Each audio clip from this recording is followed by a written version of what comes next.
caso você esteja assistindo esse vídeo não ao vivo, não hoje, 11 horas da manhã do dia 24 de janeiro de 2020, porém, na sua residência, no seu escritório, posteriormente, quando esse link é disponibilizado no YouTube, fica permanente lá, eu já recomendo que fique prestando atenção no próximo Café Noreg para nos ver ao vivo e poder também você mandar as suas perguntas que tenha.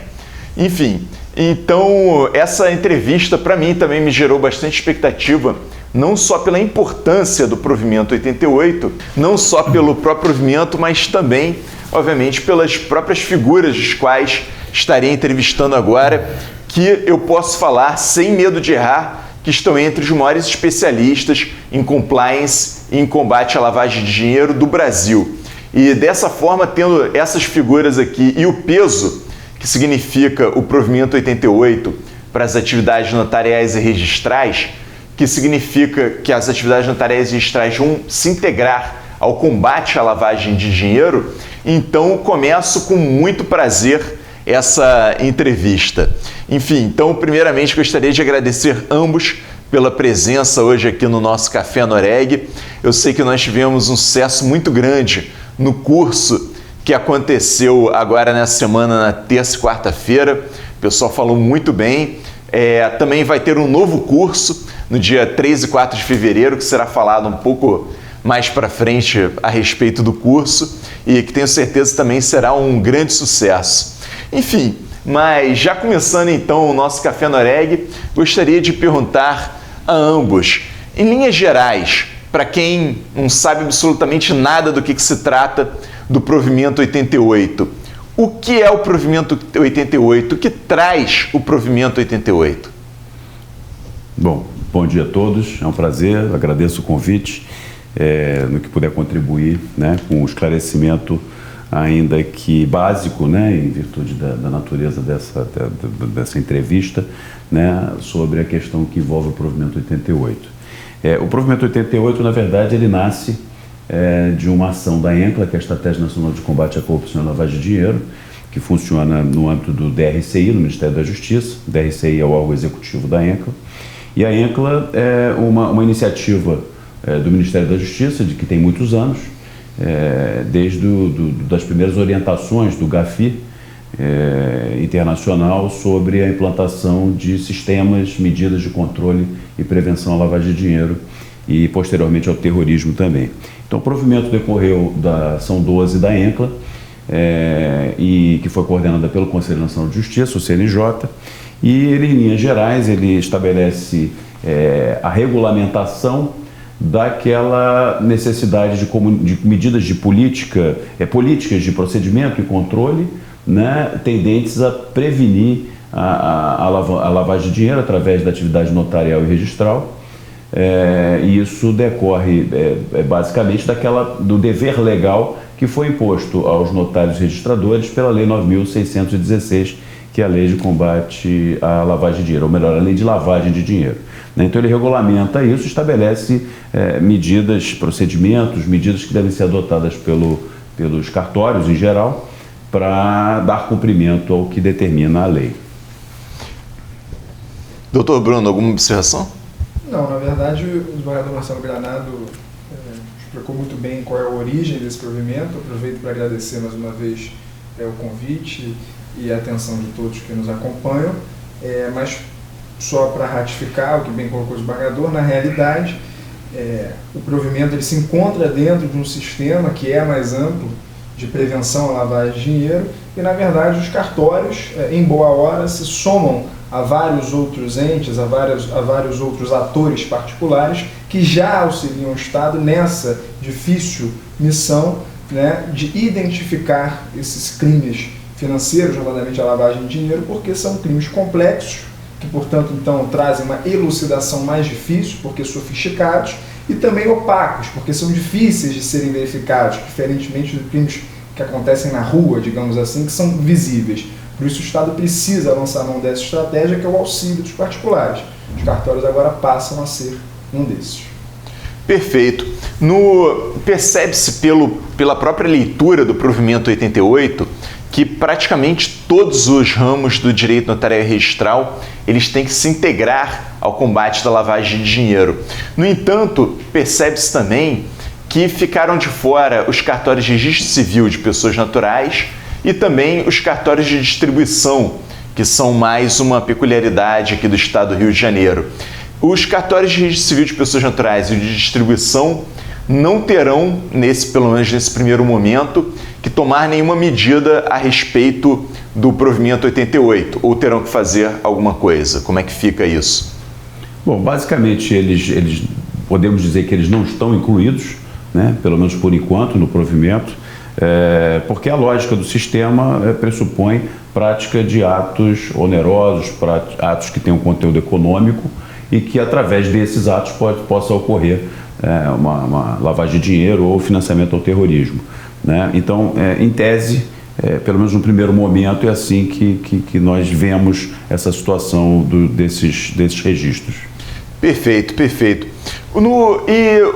No âmbito do provimento 88, existem controles mínimos que os notários e registradores deverão fazer em termos de prevenção. Quais são esses controles mínimos que deverão ter? Eu deixo essa pergunta ao doutor Bruno, já que ela é tão enumerada, nós vamos ter que consultar, porque, de fato, de cabeça decorar todos eles é bastante complicado. Imagina. Né? Enfim, então, mas estamos aqui para isso. Muito bem. Primeiro, é importante dizer que quando se fala em compliance, ou seja, quando a gente fala num conjunto de procedimentos que buscam realizar um controle interno de alguma atividade, a gente pode definir, por exemplo, dessa forma, compliance, ou seja, os cartórios passam a ter que ter as suas políticas de prevenção, é difícil nós falarmos em mínimo, né? Porque na realidade o que se busca é o máximo que aquele agente particular pode fazer para tentar evitar, depois de identificar, alguma operação suspeita. Alguma operação suspeita. Nesse sentido, o provimento traz algumas obrigações, lá no artigo 7º e no artigo 8º, referentes à política de prevenção, ou seja, a política que os cartórios deverão adotar relativas ao conjunto de procedimentos internos que ele deve ter. Quais são essas medidas? As medidas são, primeiro, ter a máxima diligência na identificação de operações suspeitas. Então, para se ter o máximo possível de diligência de identificação de operações suspeitas, precisa ser criada dentro do cartório uma lógica de identificação de operações suspeitas, portanto, um conjunto de procedimentos que seja capaz de identificá-las. Além disso, deve elaborar um manual de conduta, que é exatamente o manual no qual esses procedimentos virão previstos, porque, afinal de contas, o cartório precisa saber como identificar essas operações suspeitas e, antes disso, o que são operações suspeitas. Além disso, porque o manual não bastaria, é preciso treinar os seus colaboradores a respeito dessa política. Então, a respeito, primeiro, da lógica do combate à lavagem de dinheiro, sobre o provimento e também treiná-los sobre aquilo que o manual interno lá de conduta vai prever, porque, afinal de contas, são os procedimentos. Isso, me parece, é o mais importante desse provimento, porque o provimento ele busca a identificação das operações suspeitas, mas ele dá o caminho para isso. E o caminho para isso é estabelecer uma política de identificação, de treinamento e de previsão interna dos seus procedimentos, que é o manual. Então, na realidade, antes de se falar na própria política do cartório, antes de se começar a implementação, deve-se fazer todo um treinamento, deve-se ter um manual a respeito dessa política interna. Quer dizer, não adianta só o cartório pegar o oficial, o tabelião do cartório, pegar e falar para o funcionário, vamos, a partir de amanhã, vamos seguir isso aqui e pronto. Quer dizer, não é uma aplicação que a gente pode dizer mecânica, automática, deve-se ter toda uma previsibilidade anterior, toda uma construção anterior para que isso seja efetivamente aplicado, né? Se me permite, é bom deixar claro que o artigo 7º, ele não cuida apenas de medidas que têm que ser adotadas, o 7º, 8º, enfim, o provimento como um todo. Ele cuida de uma política, quer dizer, uma mudança de paradigma, uma mudança de conceito no exercício da atividade, a partir do momento feliz ou infelizmente, aí vai haver várias correntes sobre essa responsabilidade que foi colocada sobre os ombros dos titulares de cartório, mas o fato é que a responsabilidade está aí e há necessidade de uma mudança de paradigma que vai certamente ser cobrada pelos órgãos correcionais. E se me permite apenas acrescentar também, dentre essas medidas, é importante lembrar que as pessoas, quando vão fazer esses cursos, até o que nós demos agora recentemente na Noreg, e que se repetirá no dia 3 e 4 de fevereiro, pensam num treinamento acerca do provimento. E esquecem que o provimento é um instrumento de aplicação da lei de lavagem. Até curiosamente, no primeiro dia de aula desse curso que encerramos, a primeira pergunta que eu fiz na sala foi se alguém já tinha lido, quem ali já tinha lido a lei de lavagem de dinheiro, a 9.613. De 50 pessoas aproximadamente, uns 3 ou 4 levantaram o braço. Quer dizer, como vamos cuidar de implementação de um programa de compliance, uma medida de prevenção de lavagem de dinheiro, se não se conhecem a lavagem de dinheiro? Claro. A tipificação, enfim, as formas que esse tipo de crime pode ser praticado. Então é isso que eu queria deixar claro, que essa obrigação que o provimento impõe ao cartório, não só da política, mas que faz parte da política, o treinamento constante dos seus funcionários, diz respeito não só ao treinamento sobre o provimento, mas sobre a questão lavagem de dinheiro. Claro. Quer dizer, na realidade, o provimento, ele não veio do nada, não surgiu do nada. Ele tem, obviamente, um background que é exatamente a lei da lavagem de dinheiro, né? Então, realmente, ele prevê uma busca de se evitar essas condutas que são previstas na lei, né? E se me permite, complementando a excelente resposta do desembargador, o provimento ele vai além e diz, inclusive, que esse treinamento, que esse manual, que essas políticas, elas devem, e aí abro aspas, para o provimento, serem formalizadas expressamente. Então, o provimento diz isso. Significa dizer que é preciso formalizar esse acontecimento até para que você amanhã possa dizer que ele de fato aconteceu, porque você precisa ter efetivamente um manual que preveja as suas políticas internas e precisa efetivamente ter o seu treinamento, né, provado, digamos assim, porque isso é o provimento quem diz, né, que deve ser formalizado. Sim. Existe no próprio provimento a previsão de um cadastro de clientes e demais envolvidos. O que seria esse cadastro de clientes e demais envolvidos e o que deve conter, assim, no mínimo, em linhas gerais, esse cadastro de clientes e demais envolvidos previsto no provimento? Olha, primeiro, é importante dizer que a lei de lavagem de dinheiro, ela mesma, lá, como o desembargador comentou, 9.613, já traz como obrigação, e é uma obrigação muito importante em termos de lavagem de dinheiro, é um protocolo no mundo inteiro, a identificação dos seus clientes, né? Ou o tal do Know Your Client. Então, qual é a identificação dos seus clientes? É efetivamente a colheita de informações que é feita mediante um cadastro daquele que utiliza o seu serviço. Então, partindo dessa premissa, o provimento não poderia ser diferente, obriga, né, que se haja um cadastro completo dos tais clientes dos cartórios. E os clientes são definidos lá no artigo 3º, importante dizer, cada tipo de atividade cartorária tem o seu cliente definido, né? Até porque é bom dizer, principalmente nos casos de registro, que o cliente não é aquele que apresenta alguma coisa, o tal do apresentante, como se diz. É o titular de direitos daquele título que está sendo apresentado. Importante dizer isso, porque o cadastro, por exemplo, não é do despachante. O cadastro é das partes que estão envolvidas. Dito isso, cadastro muda se for pessoa física ou pessoa jurídica, né?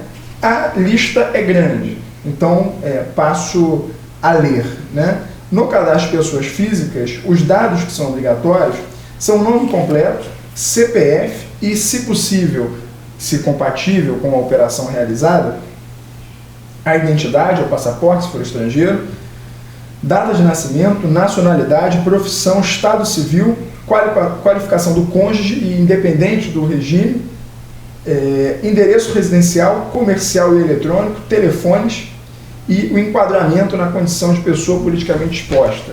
Ou seja, nós vamos falar mais à frente sobre esse tema, mas já para adiantar, a pessoa deverá fazer uma declaração e o cartório também deverá consultar no portal que o COAF disponibiliza para isso, se a pessoa é exposta politicamente. No âmbito das pessoas jurídicas, eu vou complementar, elas deverão informar sua razão social e seu nome fantasia, assim como o seu CNPJ.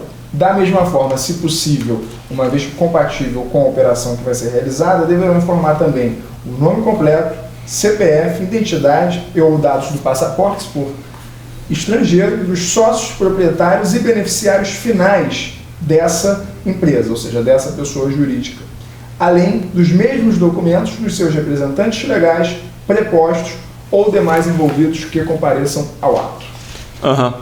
Esse cadastro, e então chegamos no cadastro dos beneficiários finais. O que seria esse cadastro e o que ele se diferencia do cadastro de clientes?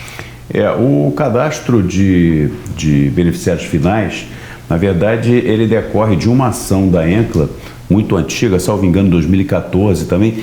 Aliás, deixando claro que a ENCLA, eu repito, volta e meia essa expressão da Estratégia Nacional de Combate à Corrupção e Lavagem de Dinheiro, mas ela é o grande berço da maior parte das medidas que são adotadas no país, quase nos últimos 10 anos, praticamente, em relação à lavagem de dinheiro, especialização de varas federais, enfim, diversas, a própria elaboração e as alterações que a Lei 9.613 sofreram decorrem da ENCLA. E a ENCLA teve uma ação, salvo engano, em 2014, que coordenada pela Receita Federal do Brasil, que incluiu a necessidade de identificação dos beneficiários finais.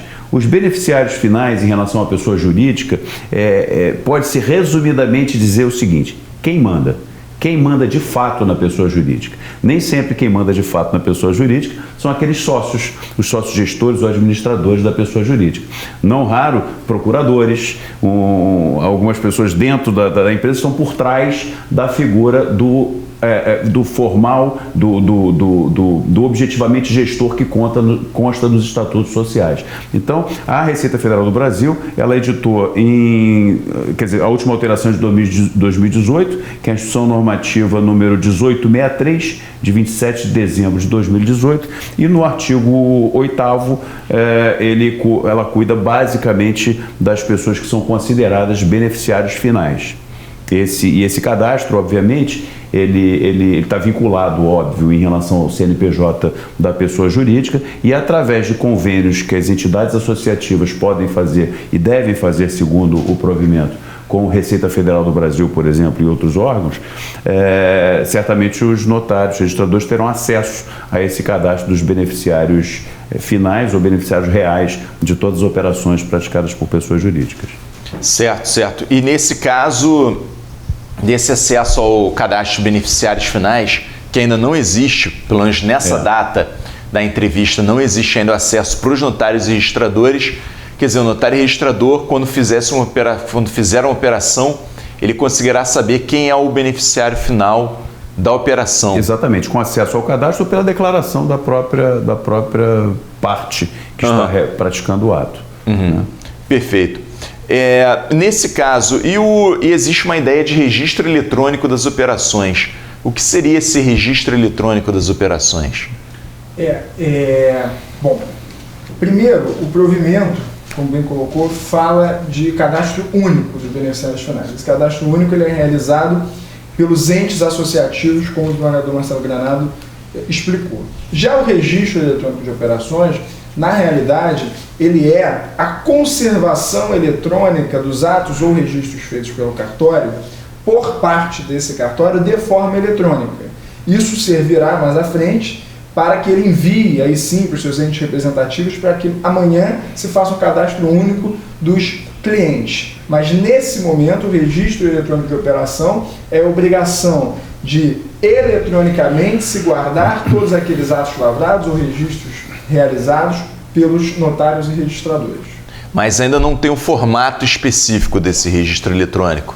Não, na verdade, essa vai ser, por enquanto, né, uma obrigação individual de cada cartório, ou seja, não há uma uniformização desse registro eletrônico. Isso é a conservação de forma eletrônica dos seus registros. Por que isso? Porque a lei de lavagem de dinheiro também, como os protocolos mundiais de combate à lavagem de dinheiro, além da identificação dos clientes, fala em conservação de documento, fala em documentação, porque só assim você consegue verificar amanhã como foi realizada determinada operação. Então, para que seja possível, é preciso que os cartórios documentem e guardem eletronicamente, porque já estamos no século XXI e é mais fácil e é menos perigoso guardar eletronicamente, que se faça isso. Certo, certo. No caso desse, ou seja, na verdade, se o cartório ele quiser, por exemplo, fazer esse registro eletrônico das operações no momento, abrindo lá um Microsoft Word, uma coisa dessas, e colocando os campos todos que são necessários para o registro eletrônico, a princípio, essa obrigação do registro eletrônico estaria cumprida, então. A meu ver, sim, desde que ele também salve cópia daqueles atos que estão ou atos do registro estão sendo referidos, né? Cópia eletrônica. Ah, perfeito, perfeito. A respeito da comunicação ao COAF, que é chamado de UIF no provimento, quer dizer, na verdade, ia ter uma mudança do nome do COAF, acabou que o governo voltou atrás, continua chamando COAF mesmo no provimento, tá com o nome que seria, mas não foi, né? Essa comunicação ao COAF, como ela é feita? Porque até agora, até o momento, também digo, do momento que está sendo realizada a entrevista agora, até o momento, nós apenas temos o cadastro daquele chamado oficial de cumprimento no CNJ, mas não temos ainda nenhum acesso a nenhum tipo de comunicação eletrônica, quer dizer, até o momento, se o cartório descobrir alguma coisa que claramente se enquadra nas hipóteses de lavagem de dinheiro, ele simplesmente não tem como comunicar. Como vai ser feita essa comunicação ao COAF? Primeiro uma breve explicação sobre a questão da denominação, né? UIF e COAF. O UIF significa Unidade de Inteligência Financeira, né? É o nome normalmente utilizado praticamente no mundo todo, nos países que integram o GAFI e outros organismos que combatem e previnem a lavagem de dinheiro.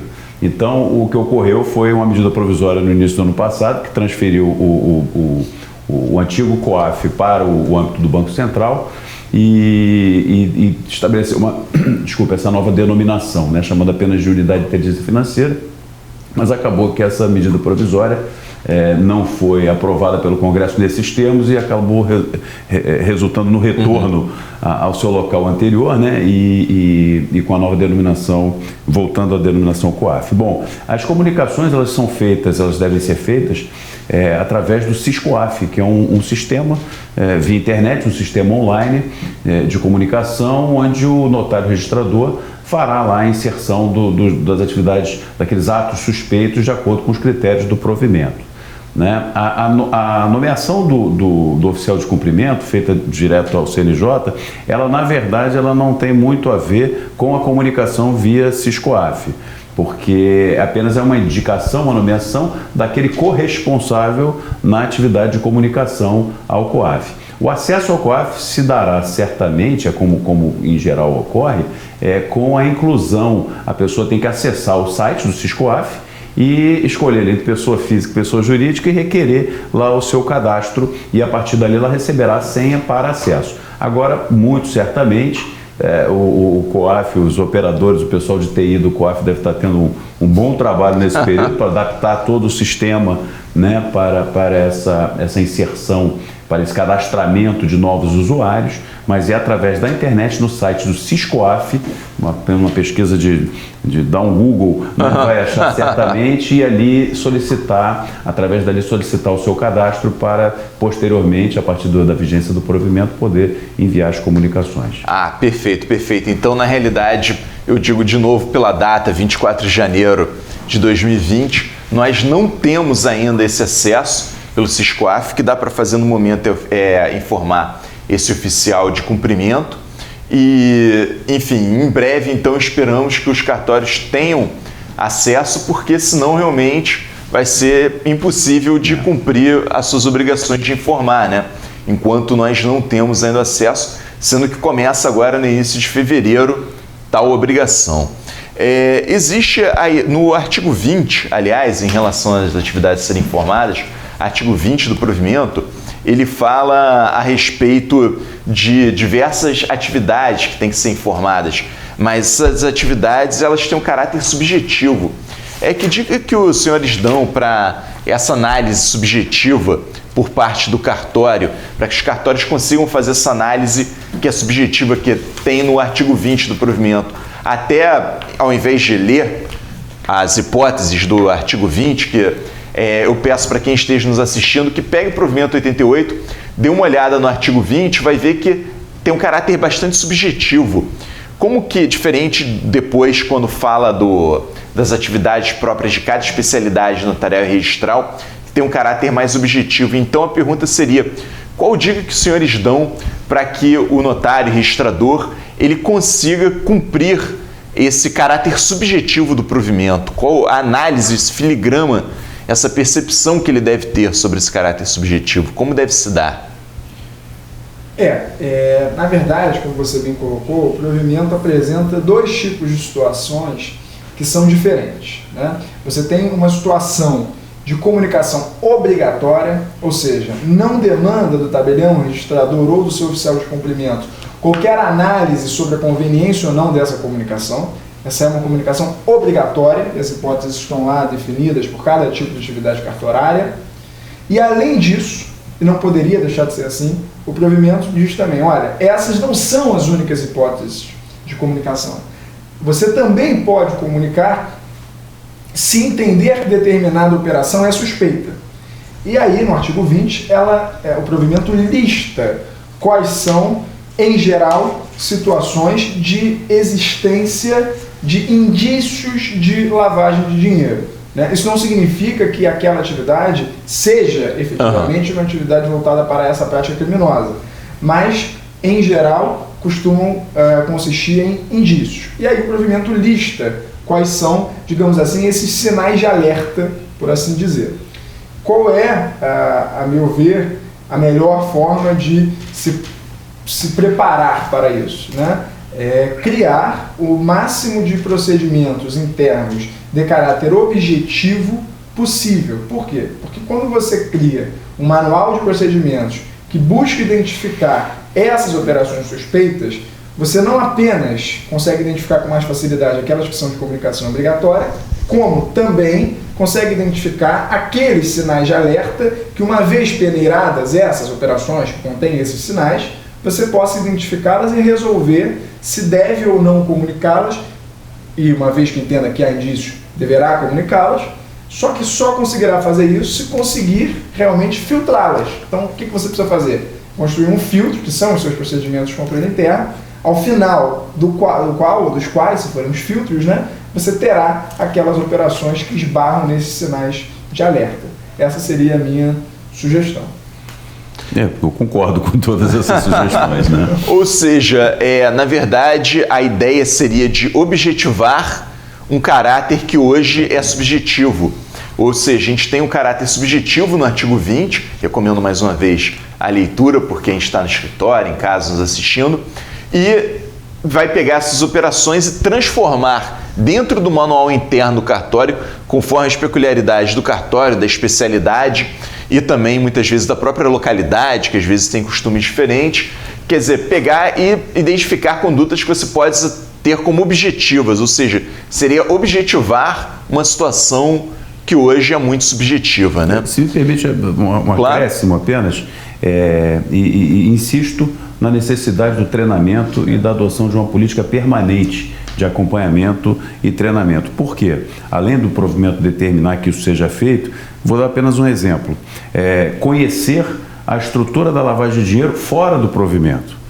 Por exemplo, o inciso 5º desse artigo 20, eu permito ler aqui rapidamente, claro. As operações, e tem que, enfim, a Corregedoria Nacional de Justiça poderá dispor sobre outras hipóteses de comunicação obrigatória e tal. E vem o artigo 20 dizendo que, sem prejuízo de indicativos específicos de cada uma das atividades, podem configurar indícios da ocorrência de crimes de lavagem de dinheiro. E o artigo 5º diz: as operações envolvendo pessoas jurídicas domiciliadas em jurisdições consideradas pelo GAFI, que é o Grupo de Ação contra a Lavagem de Dinheiro e Financiamento ao Terrorismo, de alto risco, ou com deficiências estratégicas de prevenção e combate à lavagem de dinheiro. Quer dizer, a resposta a esse requisito aqui para a identificação está fora do provimento, está acompanhando as políticas, as recomendações do GAFI, que são reiteradamente, anualmente praticamente estabelecidas. Por exemplo, operações envolvendo países e dependências consideradas pela Receita Federal de tributação favorecida, paraísos fiscais em geral. Quer dizer, são também listagens que estão à disposição,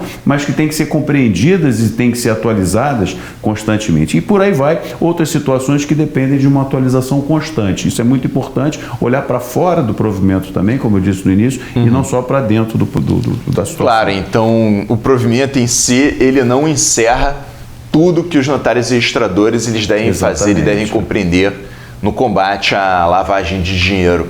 Então, se me permite, claro, para complementar, que o desembargador comentou, ratificando o que ele falou, o provimento várias vezes faz menção a atualizações de resoluções ou novas resoluções. Então, isso significa dizer que você precisa efetivamente ter um acompanhamento dessa legislação e, portanto, um novo treinamento, porque mudanças poderão acontecer. E até o provimento é muito explícito lá no final, pelo artigo 43, salvo engano, quando ele diz que os próprios valores previstos neste provimento poderão ser alterados. Então, se você cria um sistema, cria um treinamento com base em uma legislação, amanhã ela muda, obviamente que você precisa acompanhar, sobretudo porque nós estamos falando de resoluções, né, que tem uma aprovação muito mais fácil do que leis estrito senso. Sim, sim. E também é importante falar que o próprio manual da serventia tem que ser atualizado, né?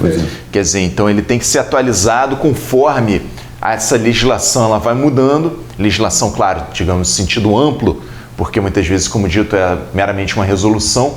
E, enfim, conforme essa legislação vai mudando, o próprio manual interno da serventia ele deve mudar também para acompanhar essa evolução normativa. Enfim, então chegando nas obrigações de cada especialidade notarial registral de forma específica. Quer dizer, isso aqui eu acho que interessa também bastante aos nossos espectadores, porque diz respeito exatamente à atividade que cada um exerce especificamente. É claro que, especialmente no interior, nós temos colegas que têm mais de uma especialidade, às vezes, no caso de cartórios únicos, até todas as especialidades. Porém, em geral, o pessoal quer saber não só do provimento geral, mas da sua própria especialidade em si.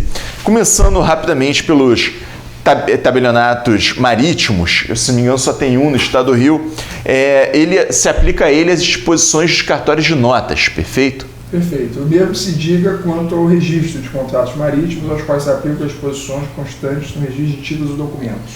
Perfeito. Então, na realidade, esse não tem um dispositivo específico, porém, ele deve se reportar ao que está disposto em outros tipos de registro, outros tipos de especialidades extrajudiciais, seja caso tabelionato de notas ou o títulos e documentos, a depender do ato que ele irá praticar. Perfeito. Com relação aos tabeliães de protesto, em linhas gerais, quais são as disposições aplicáveis aos tabeliães de protesto de títulos?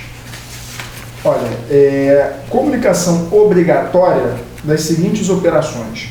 Qualquer operação que envolva o pagamento ou recebimento de valor em espécie igual ou superior a R$30 mil, ou naturalmente equivalente em moeda estrangeira, desde que perante o tabelião, e igualmente qualquer operação que envolva recebimento ou pagamento de valor de R$30 mil, mas dessa vez por meio de título de crédito emitido ao portador, desde que perante o tabelião. Essas são as hipóteses de comunicação obrigatória.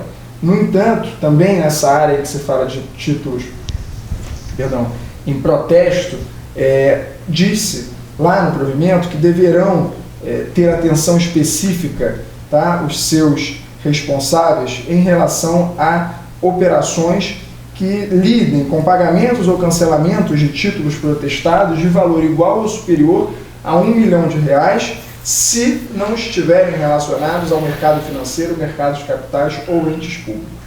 Ou seja, se for um título qualquer que seja, mesmo que o pagamento não seja em espécie e não for um título relacionado ao mercado de capitais ou um ente público, se passou do valor de R$1 milhão, ele tem que ser informado obrigatoriamente. Não é obrigatoriamente, ele não está nas hipóteses de comunicação obrigatória. O provimento ele diz assim, deverá dispensar especial atenção. Então, na verdade, é um sinal de alerta maior, ao qual você deve somar aqueles outros sobre os quais nós falamos no artigo 20, porque na sua composição provavelmente deve indicar uma operação suspeita. Então, mesmo aí, nós percebemos que existe um âmbito ainda dentro da subjetividade do tabelião, quer dizer, na verdade, quando ele pega esse título de crédito, mesmo com valor superior a R$1 milhão, não necessariamente ele vai ter que comunicar. Não, ele deverá ter especial atenção, e isso o provimento diz, e há de fato uma subjetividade nisso,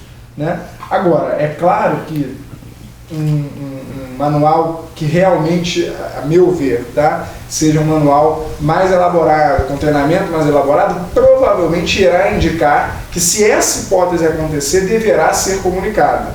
Por quê? Porque eu entendo que nós devemos adotar uma linha mais conservadora, tá, de proteção ao tabelião e ao registrador e de auxílio ao Estado no combate desse tipo de crime. Né? Essa é a minha visão. Tá? Agora, não é uma comunicação obrigatória pelo provimento. Há uma hipótese diferente. Agora, se é um sinal de alerta tão importante e é uma operação incomum, porque não está relacionada a esse tipo de mercado, me parece que a melhor conduta seria comunicar. Se me permite acrescentar um detalhe, na verdade é um parênteses que eu quero fazer disso daí, essa questão é que não envolve somente o pessoal responsável por protesto. Mas aproveitando o parágrafo único do artigo 24, ele diz assim: ocorrendo qualquer das hipóteses previstas no caput deste artigo, o tabelião de protesto ou oficial de cumprimento comunicará a operação ao IFE, caso a considere suspeita, no prazo do artigo 5º. A questão é do caso considere suspeita. Como é que se vai verificar futuramente, posteriormente, se o sujeito considerou ou não suspeita e por que considerou ou não suspeita, por que comunicou ou não? Inclusive, isso no nosso curso é ensinado num determinado momento, que o processo de controle, a devida diligência que tem que ser adotada, ela tem que observar uma fundamentação da análise e uma fundamentação da decisão de comunicar ou não comunicar. Isso deve ficar registrado em relação a todos os atos que foram analisados, até os que não resultaram numa comunicação.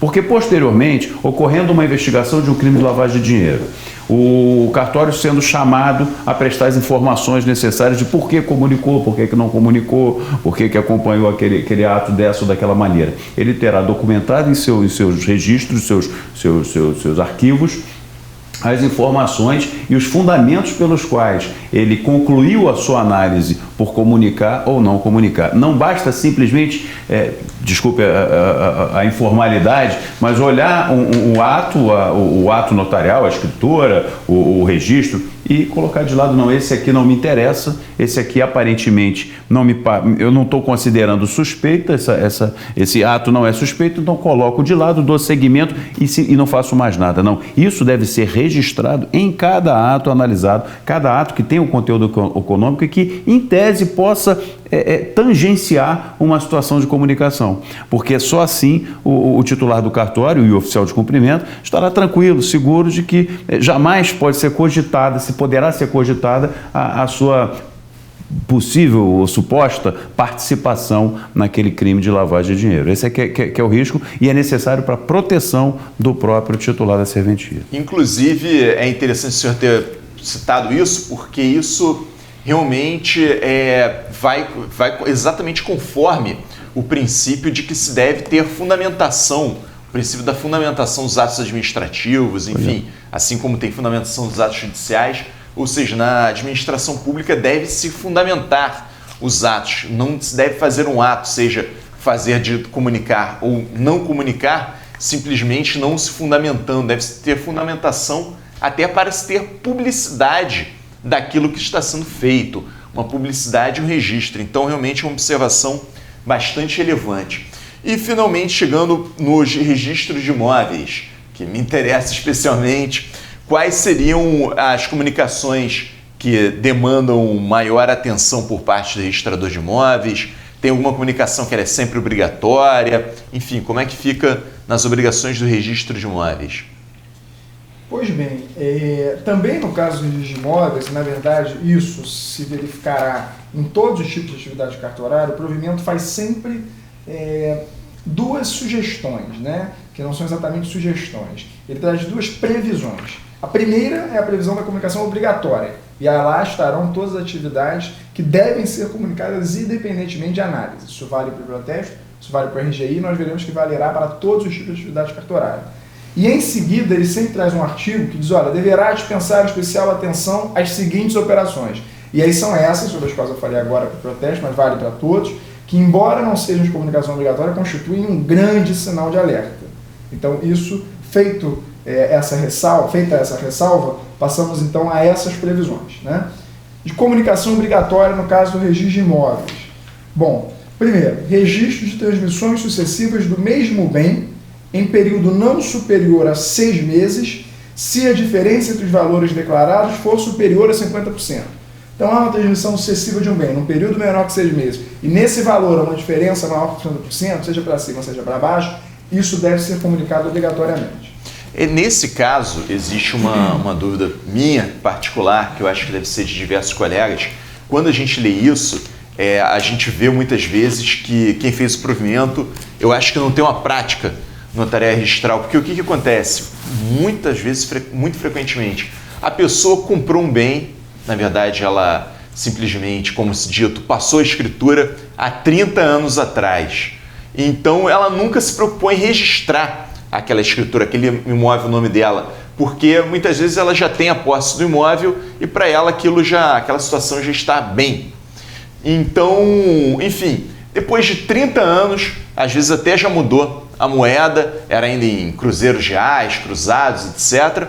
Ou então mesmo no início do plano real, que os imóveis, eles, obviamente por conta da inflação, às vezes tinham 1/10 do valor da atualmente, a pessoa vai no cartório de registro de imóveis, procede ao registro da escritura, muito pouco tempo depois ela procede ao registro da escritura para vender o bem, ela lavra a escritura pública de compra e venda, vendendo aquele bem para um terceiro, e o terceiro ele vai, muitas vezes ele acaba sendo diligente e registra a escritura no cartório de registro de imóveis, ou seja, na verdade foi uma operação que às vezes demorou 2 meses, 3 meses, e, na verdade, diz respeito a uma escritura primeira que foi lavrada 30 anos atrás e outra que foi lavrada 2 meses atrás e foram registrados em intervalo, às vezes, de 2, 3 meses e com um valor que, às vezes, é 10 vezes superior, né? Alguma coisa 1000% superior ao que seria. Nesse caso, o oficial ele deve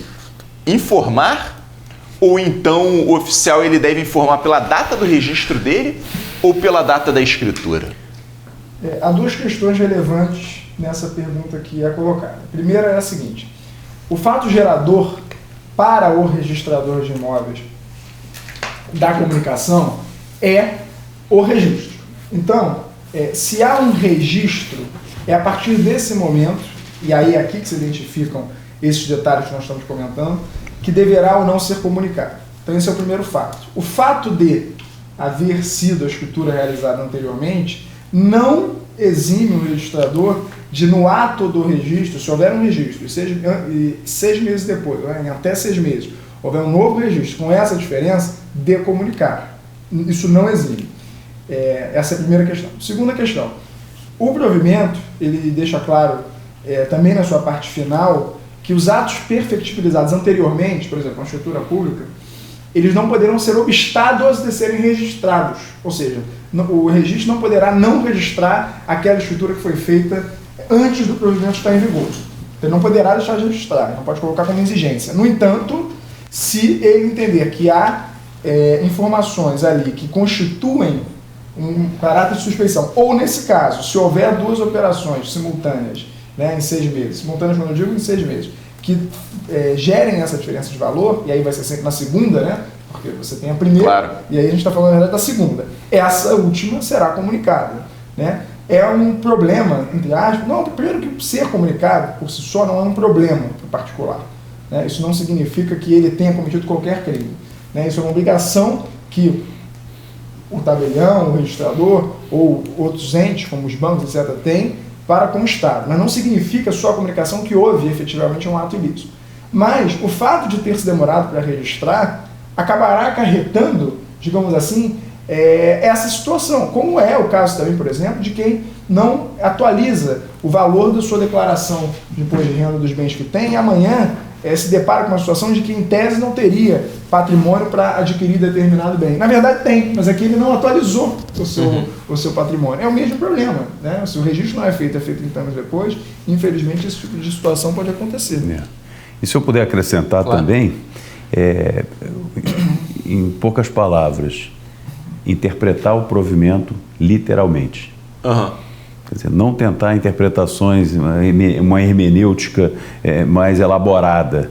O artigo 25 diz claramente: o oficial de registro de imóveis ou seu oficial de cumprimento comunicará obrigatoriamente ao IFE, independentemente de análise ou de qualquer outra consideração, registro de transmissões sucessivas do mesmo bem em período não superior a 6 meses, se a diferença entre os valores declarados for superior a 50%. Ponto. Então não interessa se a escritura ficou na gaveta do sujeito por 1 ano, 2 anos, 3 anos, 10 anos, se isso é simples, se não é simples. Não interessa. Transmissão, comunica. Porque eu imagino na minha área, lá em Santa Cruz, o cara tem uma casinha que ele comprou há 30 anos atrás, num bairro, num local bastante humilde, casinha bem pequena, enfim, que ele comprou bastante suada 30 anos atrás, resolve vender para outra pessoa também, uma pessoa hoje em dia também sem posses, num bairro bastante humilde, e de repente essa pessoa vai ser informada ao COAF, e de repente a pessoa bastante humilde comprou hoje em dia essa casinha e às vezes não vai ser informado um apartamento, de repente, que foi comprado, enfim, por milhões de reais em frente da praia de Ipanema, enfim, em frente ao Leblon, e que teve uma transmissão que demorou 2 anos de diferença, etc. Mas provavelmente esse da praia de Ipanema vai chegar ao COAF por outro meio. Uma instituição financeira, por requisição do Ministério Público, alguma coisa assim.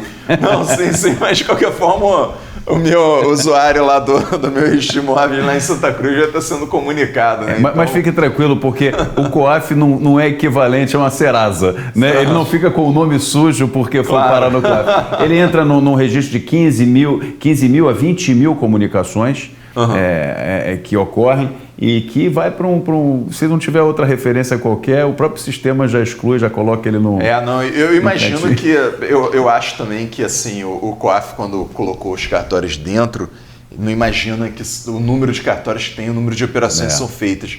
Então são 15 mil operações que por ano, por mês? 15 a 20 mil, normalmente por mês. Por mês? São 13 mil cartórios no Brasil. Uma por dia.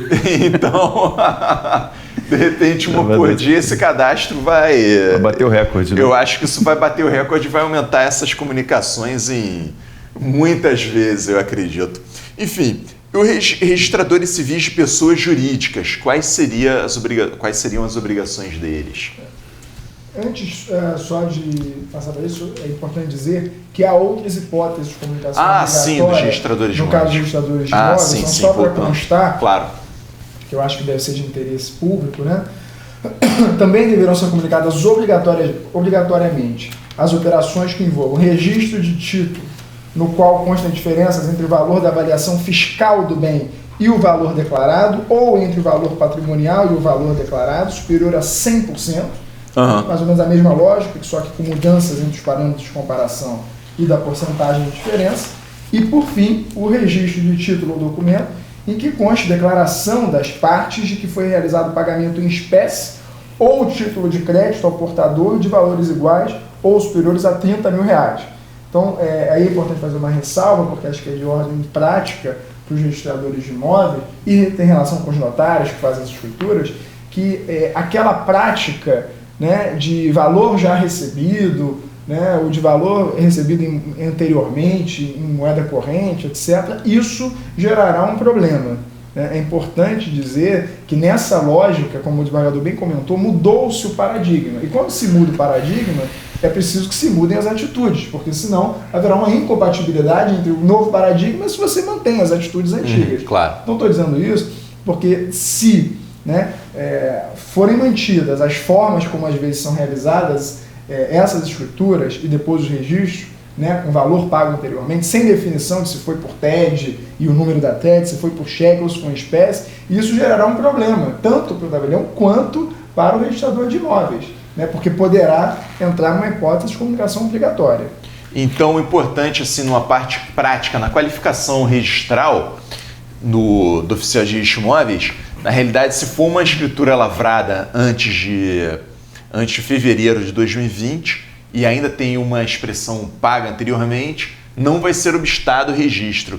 Porém, se a escritura ela foi lavrada posteriormente, deverá ser colocada em exigência para que se conste a forma que foi feito o pagamento, ou seja, se foi em espécie, obviamente pode-se pagar em espécie, ou então se foi em TED, se foi em cheque, a forma como foi feito o pagamento. Perfeito.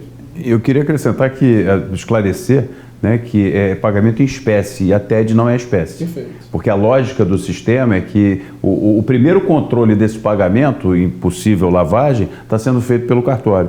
Se for TED, não, o controle está sendo feito pelo banco, pela instituição financeira. Ela vai comunicar se houver a necessidade dentro dos seus critérios. Muitas vezes é pago um imóvel em cheque administrativo. Nesse caso, sendo um cheque administrativo nominal, ele deve ser informado, quer dizer, o cheque administrativo, se não me engano, ele é sempre nominal, aliás. Mas, enfim, sendo cheque administrativo nominal, ele deve ser informado, ou então só se for um título realmente ao portador que não fale a quem está sendo pago. Eu me reporto à literalidade do provimento novamente, porque o cartório, nesse sentido, claro, que se quiser informar, não há nenhum problema. Se houver o interesse de informar, não é problema. Mas o que me preocupa nesse ponto aqui, estamos aqui exatamente para tentar ajudar a autoproteção aí dos notários registradores, a partir da interpretação literal do provimento, eu acho que ele está devidamente acobertado nesse sentido. Então fica facultativa a comunicação no caso de, se não for em espécie, se for título a portador. Ah, perfeito. Ainda mais alguma observação dos registradores de imóveis? Na verdade, só me parece que é importante dizer que haverá também lá, como eu falei dos outros tipos de atividades cartorárias, previsões com as quais, embora não sejam comunicações obrigatórias, deverão ter especial atenção. Então, estou falando, por exemplo, de doações de bens imóveis ou direitos reais sobre bens imóveis para terceiros sem vínculo familiar aparente com o doador, referente a bem imóvel que tenha valor venal atribuído pelo município igual ou superior a R$100 mil, igualmente concessão de empréstimos hipotecários ou com alienação fiduciária entre particulares, registro de negócios celebrados por sociedades que tenham sido dissolvidas e tenham regressado à atividade recentemente, aqui não consta recentemente no provimento, então em tese seria qualquer atividade, qualquer sociedade que regressou, então se nós formos falar literalidade é qualquer uma, mas me parece que o provimento quis dizer foi que tenha sido recentemente, porque isso aí é utilizada para lavagem, e associações quando as características de negócio não se coadunem com as finalidades perseguidas por aquelas PJs. Então, ou seja, aqui, muito em resumo, há hipóteses que terão que ser verificadas, ou os valores, ou as pessoas jurídicas envolvidas, ou o tipo de operação, crédito hipotecário ou alienação, que dependendo das características que, digamos assim, circundem aquela operação, deverão ser comunicadas. Então, é mais uma daquelas hipóteses de sinais de alerta maiores. Um acréscimo, só para ficar mais interessante aqui a entrevista, não que eu discorde, mas eu tenho uma visão um pouco diferente, porque eu estou voltado para a questão, digamos, criminal futura. Nesse inciso que o Dr. Bruno mencionou, registro de negócios celebrados por sociedades que tenham sido dissolvidas e tenham regressado à atividade, e que ele muito bem colocou. Eu concordo que o espírito, a ideia, a lógica seria que sociedades que tenham regressado à atividade recentemente. Faz todo sentido e eu pessoalmente concordo. Agora, eu teria o cuidado de comunicar todas. Perfeito. A aplicação literal do provimento, muito embora eu concorde que seja um exagero isso, né? Enfim, uma sociedade que há anos atrás ela teve uma interrupção de atividade, retornou há anos atrás, às vezes mais de 5 anos atrás, e tem que comunicar. Mas se tivesse informação, eu não faria essa análise e comunicaria diretamente. Perfeito. E, enfim, então, indo agora para os registradores civis de títulos e documentos e pessoas jurídicas, quais são as hipóteses de comunicação que eles se aplicam?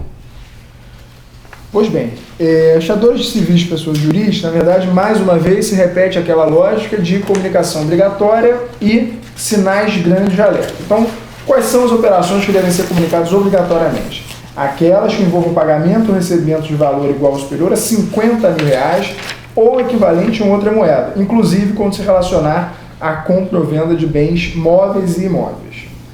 Além disso, aquelas opções, aquelas previsões que se relacionam ao grande sinal de alerta, embora não sejam de comunicação obrigatória segundo o provimento, são aquelas que se relacionam à transferência de bens imóveis de qualquer valor, se tiver referência, vou repetir, deverão ter especial atenção com o registro de quaisquer documentos que se refiram à transferência de bens imóveis de qualquer valor, de transferência de cotas ou participações societárias, de transferência de bens móveis de valor superior a R$30 mil, registro de quaisquer documentos que se refiram a mútuos concedidos ou contraídos ou doações concedidas ou recebidas de valor superior ao equivalente a R$30 mil, registro de quaisquer documentos que se refiram, ainda que indiretamente, a participações, investimentos ou representações de pessoas naturais ou jurídicas brasileiras em entidades estrangeiras, especialmente trusts ou fundações, e registros de instrumentos que preveja a cessão de direito de títulos de créditos ou títulos públicos de valor igual ou superior a R$500 mil.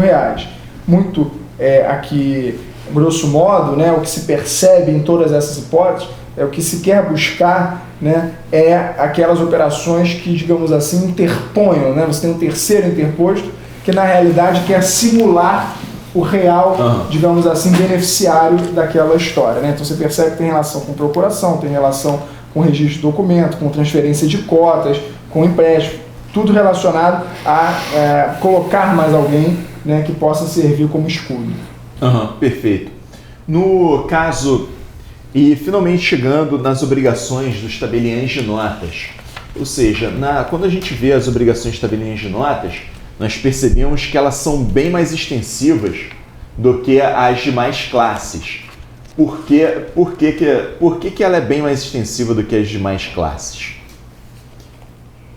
Bom, a minha visão é que os tabeliães de nota, eles primeiramente estão em contato com, digamos assim, clientes propriamente ditos. Então, eles são o primeiro filtro, eles validam, entre aspas, com fé pública, relações, operações muito relevantes. Então, como eles são o primeiro filtro, digamos assim, eles, me parecem, vão ter mais obrigações. Por quê? Até porque eles teriam, em tese, mais capacidade de colher informações, que é uma obrigação extremamente relevante, daqueles clientes que realizam essas operações.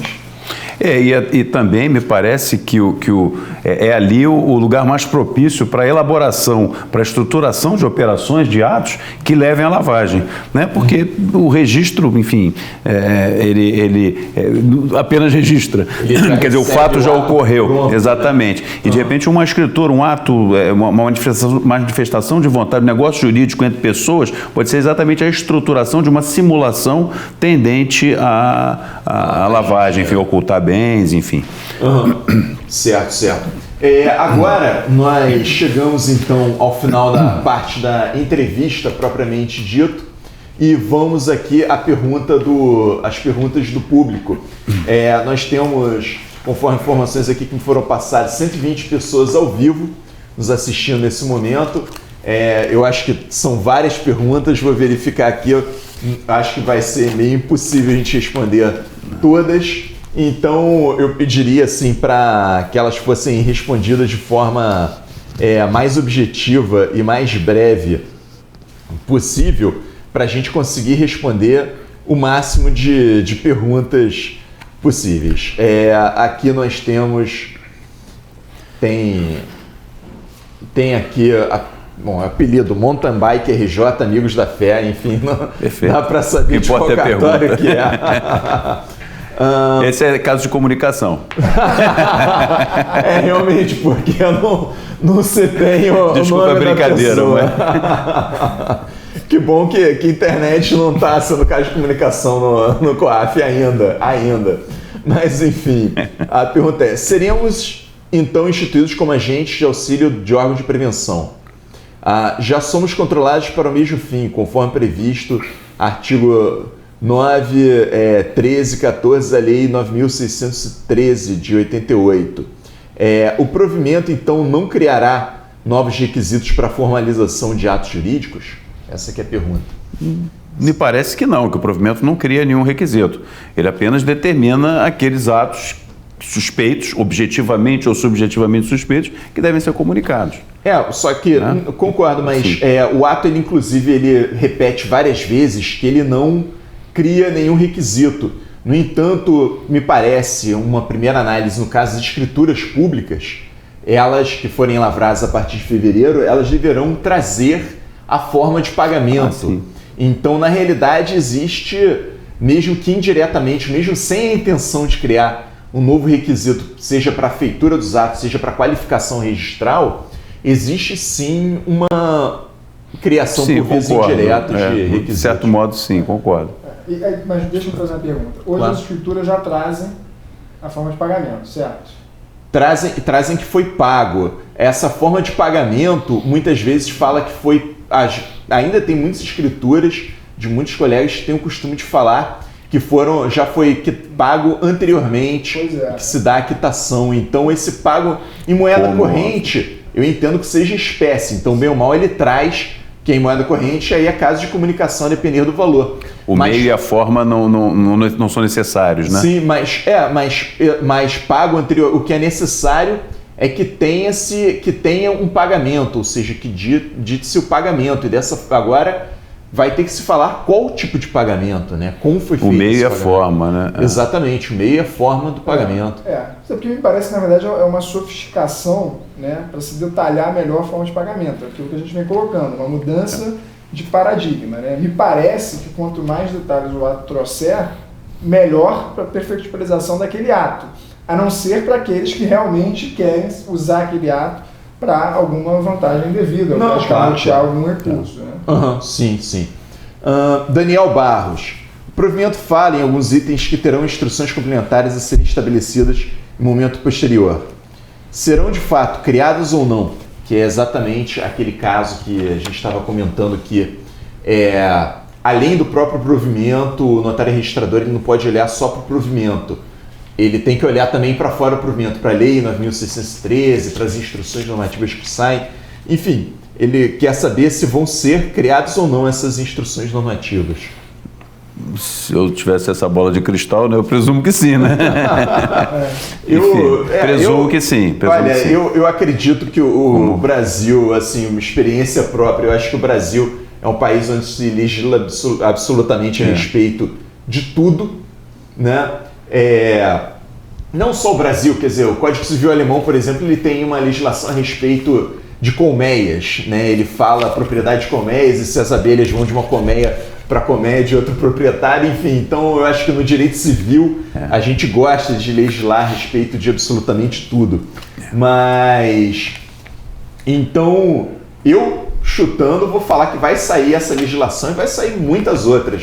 Então, assim, falta de legislação, sabe, nós podemos ter falta d'água no Rio de Janeiro, de repente falta de luz, enfim, falta de muita coisa, mas falta de legislação no Brasil, isso eu diria que a gente não tem. Enfim, pelo menos é o meu chute, eu também não tenho bola de cristal, né? Cláudio Almeida, se o termo não for criação de novos procedimentos, penso que seriam ampliação das cautelas já existentes. Exato. Acredito Perfeito. Que realmente está certo, né? Helder Martínez, a ideia desse envio de informações, seja ela obrigatória ou subjetiva, talvez tenha uma saída na ideia de conhecermos o cliente. Seria uma boa saída termos mais perguntas pessoais no cadastro? Sem dúvida. Na verdade, eu acho que isso é absolutamente imprescindível, né? O que nós temos colocado no curso e que é o que vai se repetir nos manuais e nos treinamentos, é que você precisa qualificar mais e melhor aquele seu cliente, até porque é só com essas informações que você vai conseguir identificar se estão presentes aqueles sinais de alerta sobre os quais nós falamos. Então, realmente, a ideia é bastante relevante. MC Siqueira, gostaríamos de automatizar esse envio nos critérios objetivos. Para isso, o COAF precisa disponibilizar um sistema que aceite dados estruturados. Existe a previsão de terem um sistema dessa forma? Ou seja, bom, eu embora integre a ENCLA há muitos anos e tenha um certo relacionamento com o COAF, um relacionamento institucional, eu não tenho informação se o COAF vai estruturar isso dessa maneira. Enfim, eu sei que bancos, instituições financeiras que têm um volume muito maior, eles usam dados estruturados, inclusive grandes empresas de software, de informática mundiais, né? Porque eu acredito que essa pergunta é bastante relevante, porque é o seguinte, porque se a gente tem 15 mil informações na média atualmente, com a entrada dos cartórios, eu acredito que esse número vai no mínimo... Internamente, inclusive, isso faz parte do curso de treinamento, nós damos uma noção do funcionamento interno do COAF a respeito. Claro que com o sigilo necessário em relação a algumas coisas, mas o processamento da informação, como ele ocorre dentro do COAF, isso nós passamos para as pessoas. Perfeito. Eu acho que automatizar esses procedimentos seria bastante interessante, especialmente nas hipóteses de comunicação obrigatória, porque, repito mais uma vez, eu acho que o CNJ, ao colocar o provimento, ele não tem ideia no número de operações que vão ser pegas pelos cartórios. Vai ser um número gigantesco. Eu não querendo polemizar, mas eu acredito que tenha uma certa ideia. Porque, como eu disse, o provimento ele nasceu da ação 12 de 2019 da ENCLA, que foi coordenada pelo CNJ, mas que teve a participação do Colégio Notarial Brasileiro. Ok, que o Colégio Notarial representa uma parte, né? Uma parcela dos notários e registradores, né? Não estão incluídos neles registradores. Mas alguém da área, do ramo, né, esteve lá participando da minuta que resultou nisso aqui, né? Entendi. A Corregedoria Estadual pretende, outra pergunta, disponibilizar cursos para treinamento pessoal para implementação de serventias de forma a uniformizar os procedimentos adotados? Quer dizer, o desembargador ele é desembargador federal, não é estadual. E sou coordenador acadêmico da DASE Treinamento, que é exatamente aqui com o convênio com a Noreg está fazendo cursos e se propondo a implementar nos cartórios. Né? Como é que a Corregedoria Não sei o que fará a Corregedoria Estadual. Eide Schneider, punições por descumprimento do provimento são quais? Quais são as punições? São bem sérias, né? Pois são. Na verdade, as sanções impostas àqueles que não cumpriram o provimento, ou seja, que não realizarem a comunicação e não criarem nessa política de procedimentos que nós conversamos, são as sanções previstas na Lei de Lavagem de Dinheiro. Né? Elas estão previstas no próprio provimento. Eu vou até me socorrer aqui do meu texto, porque eu separei, né, e são as seguintes: advertência, multa pecuniária de valor, né, variável não superior 1 ao dobro do valor da operação, 2 ao dobro do lucro real obtido, que presumivelmente seria obtido pela realização da operação, ou C ao valor de 20 milhões de reais. 3. Inabilitação temporária pelo prazo de até 10 anos para o exercício do cargo de administrador das pessoas jurídicas referidas no artigo 9º. O artigo 9º da lei é aquele que traz as pessoas jurídicas obrigadas, os cartórios agora fazem parte com a regulamentação CNJ. E 4, cassação ou suspensão da autorização para o exercício de atividade, operação ou funcionamento da pessoa.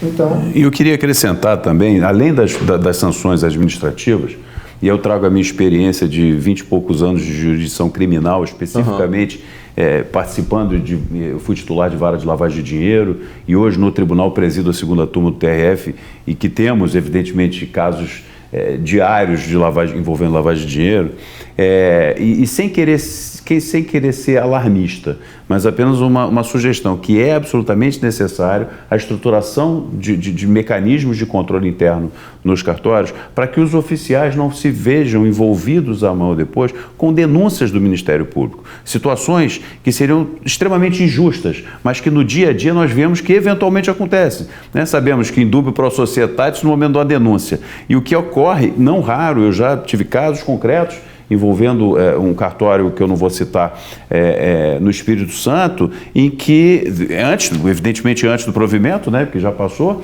que o oficial foi denunciado pelo Ministério Público, um notário, por ter participado de uma estrutura, de ter praticado vários atos que resultaram numa importante lavagem de dinheiro. E ele foi absolvido no tribunal. Acabou sendo absolvido, ele foi condenado em primeiro grau. Quer dizer, é claro que ele não exerce, não fica na função de garantidor, inclusive o voto, eu proferi o voto que acabei sendo acompanhado, né, porque não havia indícios realmente de participação dele suficiente para uma condenação, mas amanhã ou depois a pessoa, por não praticar os atos do provimento corretamente, pode ser envolvido, não porque não praticou, mas por uma investigação que o Ministério Público faça em relação ao resultado de uma lavagem de dinheiro, voltar nessa cadeia de atos na lavagem até o notário. Incluí-lo numa denúncia, ele vai ter uma dor de cabeça, um constrangimento moral, claro, um custo financeiro de uma defesa, né? Eventualmente, às vezes, um juiz, sei lá, afasta, se não houve um afastamento administrativo, pode haver um afastamento judicial da função. Então, é muito importante, sem querer ser alarmista, mas a minha intenção é colaborativa, né? Que tenha todo o cuidado na implantação desse sistema de compliance, de controle, para que amanhã não fique envolvido injustamente numa situação dessa natureza, né? Claro, com certeza. Antes de passar para a próxima pergunta dos que estão nos assistindo ao vivo, gostaria de falar que quem se interessou aqui pelo nosso Café Noreg ao vivo, que a Noreg, nós fazemos o Café Noreg com vários temas que interessam o direito notarial e registral. Temos outros cafés Noreg que já foram feitos e já disponibilizados no YouTube, por exemplo, o de multipropriedade. Temos também a respeito das novidades sobre protesto de títulos, dos provimentos do ano passado de protesto de títulos. Temos também o sistema Mais, que é o sistema de envio de informação de selo eletrônico para o Tribunal de Justiça. Enfim, então quem gostou, eu peço para que não só dê o like, né, no vídeo, como também se inscreva. Tem um sininho logo no canto do vídeo, que você colocando o sininho, ativando o sininho, sempre que a Noreg postar algum vídeo novo ou for ter uma transmissão nova ao vivo, você vai ser avisado, e se você estiver logado no YouTube no seu celular, vai também ser avisado ali no celular que tem a transmissão ao vivo ou que tem um vídeo novo que foi postado. E esse vídeo agora que todo mundo está vendo ao vivo, ele será postado na semana que vem. E, enfim, então, para você rever tudo que foi feito aqui, então, e você ser avisado disso, eu peço para, curtir a página da Noreg no YouTube, clicar no sininho e dar um like aqui no vídeo. E também, antes de passar para a próxima pergunta, vai ter um curso no dia 2 e 3 de fevereiro, ou 3 e 4 de fevereiro? 3 e 4 de fevereiro. 3 e 4 de fevereiro, aqui na Noreg RJ, centro da cidade do Rio de Janeiro, do lado do metrô ali da Carioca, muito fácil para todo mundo chegar, na Rua da Ajuda 35. Isso, quarto andar, né? Quarto andar. Enfim, então o curso não precisa necessariamente ser de cartório para fazer o curso. E, enfim, então mais detalhes de inscrição no curso, como é que faz? Pode ser, no próprio site da Noreg dessa semana já vai entrar um banner, porque houve uma procura muito grande no curso que realizamos essa semana, terça e quarta-feira passadas, então vamos reeditar no dia 3 e 4 de fevereiro, então as informações podem ser pelo site da Noreg ou pelo site da DASE Treinamento. DASE com S, D-A-S-E, treinamento, tudo junto, .com.br. Perfeito, perfeito. Bom, passando para a próxima pergunta. Natália Diniz. Indícios ou suspeitas de sonegação fiscal e ocultação de bens também devem ser informados? Tudo bem. Literalidade do provimento. Se isto se enquadrar em qualquer daquelas hipóteses de informação obrigatória ou resultar das suspeitas que o provimento enumera, né, como indiciárias, devem ser informados. Né? Se quiser complementar. Não, perfeito. Ia fazer a diferença entre a sonegação fiscal e a ocultação, porque a ocultação por si só já seria até eventualmente um ato de lavagem. Então, sim, a sonegação é diferente. Até para a pessoa ter noção, como o esmagador comentou, que o provimento ele mira a lavagem.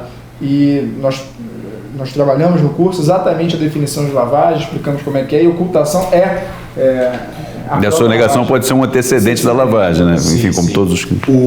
A sonegação fiscal, bem ou mal, ela já é informada, quer dizer, ela é verificada pelos cartórios que não registram título sem ter o ITD, que é chamado em outros estágios de TCMD, ou o ITBI, a depender se for transição onerosa ou não onerosa, e também é informado via DOI à Receita Federal. Então, na realidade, pelo menos para a sonegação fiscal, já existe uma base muito grande de prevenção a essa sonegação fiscal por conta disso, porque a Receita Federal é informada e, de qualquer forma, só pratica o ato, informa no registro do ato a guia de TBI ou então a guia do ITD pago. Então, com relação, pelo menos, à sonegação fiscal, eu acho que já foi construído anteriormente pela Receita. Alípio Oliveira pergunta: na leitura de transmissões sucessivas, não deveria se ler, né? Não seria escrituras recentes? É aquele caso que a gente comentou, provavelmente, que eu acho que ele está perguntando, dos registros. Quer dizer, falou-se para ir pela literalidade. Na verdade, mesmo que tenha uma escritura anterior e só vai registrar agora, que a pessoa registra para poder vender o bem, e aí registra e logo em seguida vem a nova escritura de compra e venda do bem para registro, independente da data da escritura, a gente tem que ver a data do registro na literalidade da lei, perfeito? Isso, e só para ratificar o que você está colocando, sempre lembrar que o fato gerador, entre aspas, da obrigação de comunicar para o registrador é a data do registro, né? É o ato do registro. Então, é óbvio que vai ter uma escritura feita anteriormente, mas passa para o registrador valer a partir daquela data. Então, ainda que a escritura seja anterior, a partir daquela data, 3 de fevereiro, tem-se a obrigação de comunicar esses fatos que estão dispostos no provimento. Perfeito. Agora, Gilberto Vianconi. Olá, qual o conceito de particular usado no artigo 26? Ele quer um artigo específico, 26, particular nesse artigo. De repente, se for pequeno, talvez caberia a leitura.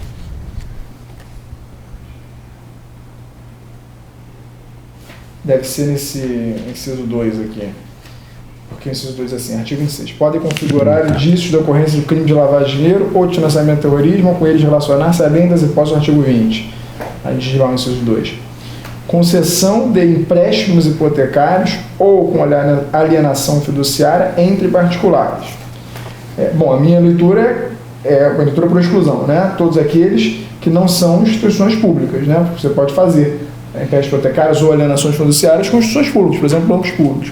A meu ver, são particulares aqueles que não são entes públicos. Poderia haver uma outra leitura que seria entre pessoas físicas. Eu acredito que pessoas físicas seria muito mais adequado, porque é o seguinte, os bancos todos eles se utilizam de alienação fiduciária para financiamentos imobiliários. Inclusive, a maior parte dos registros atualmente, a pessoa não compra à vista um imóvel. A maior parte dos registros, eu vejo pelo volume do cartório, não é de escrituras que normalmente são de compras e vendas à vista. Normalmente, a maior parte é por via financiamento. E, enfim, na realidade, obviamente, o artigo 26, ele está querendo dizer aí entre particulares, entre pessoas físicas, porque se a gente for utilizar quando não é um empréstimo concedido pelo governo, que seria talvez no fundo de arrendamento residencial, o único financiamento imobiliário que eu consigo imaginar o governo concedendo seria o fundo de arrendamento residencial.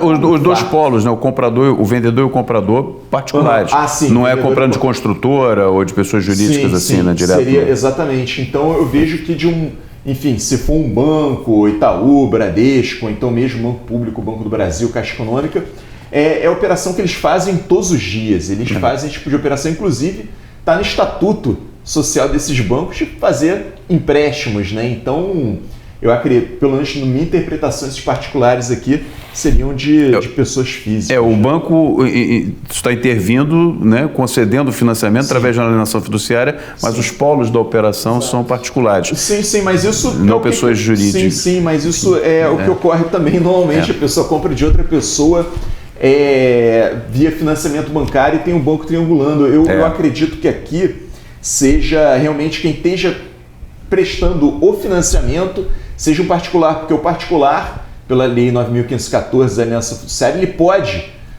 prestar um financiamento. E às vezes acontece, na realidade acontece muito comumente no caso de postos de gasolina. O posto de gasolina, ele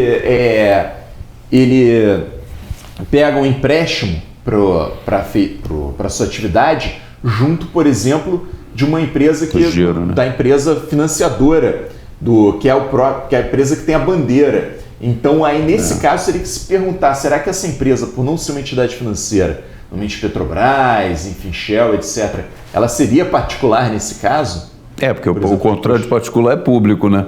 Não é jurídico e natural. O contrário de particular entre aspas, público. O contrário no sentido. Enfim, nesse caso, provavelmente se enquadraria, ou seja, se não fosse financiamento, provavelmente se enquadraria. Uma ressalva para lembrar que esse aqui, né, esse artigo é uma daquelas hipóteses que nós comentamos que são sinais de alerta, então não são de comunicação obrigatória. Tá? Mas eu queria também acrescentar que o que abunda não prejudica. Sem dúvida. Na aplicação do provimento, na dúvida, comunique. Porque comunicar não gera nenhum problema para a pessoa, não gera responsabilidade civil, né? A sua interpretação pela comunicação é sempre a mais aconselhável. O Alípio Oliveira, novamente, perguntando o seguinte, normalmente naquela questão que também me causou espécie, me causou assim, uma surpresa quando eu li o provimento a primeira vez, que foi dos registros sucessivos, né? Ele fala, no caso desses registros sucessivos de escrituras antigas, caberia ao notário também informar isso ou só o registrador de imóveis? Porque ele poderia estar lavrando uma escritura agora de um bem que foi registrado há pouquíssimo tempo atrás. Um contrato de gaveta, né? Então o contrato que simplesmente foi registrado antes, né? E aí, no caso, caberia ao notário informar, aquele negócio da literalidade. Eu acredito que caberia ao registrador, até porque o provimento ele fala do registro. E o notário não sabe se a pessoa vai levar aquela escritura a registro ou não. Né? Enfim, então eu acredito que a obrigação... O notário já tem tantas obrigações pelo provimento e querer interpretar de forma extensiva para o notário dele, de repente, ter que ficar acompanhando para ver se vai dar registro, acho complicado, né? Mas na realidade, existe ele estava até confirmando aqui, e existe de fato, tá? No artigo 36, inciso 5, sim, né? Há obrigação de comunicação por parte do notário, se feita por escritura pública. Tá? Então, na verdade, todas as situações que estão listadas no 25, que são aquelas que são de comunicação obrigatória por parte do registrador, são também do notário se feitas por escritura pública. Sim. Então, na realidade, infelizmente, os notários também não escaparam dessa comunicação. Né? Então, então acaba que eles têm que...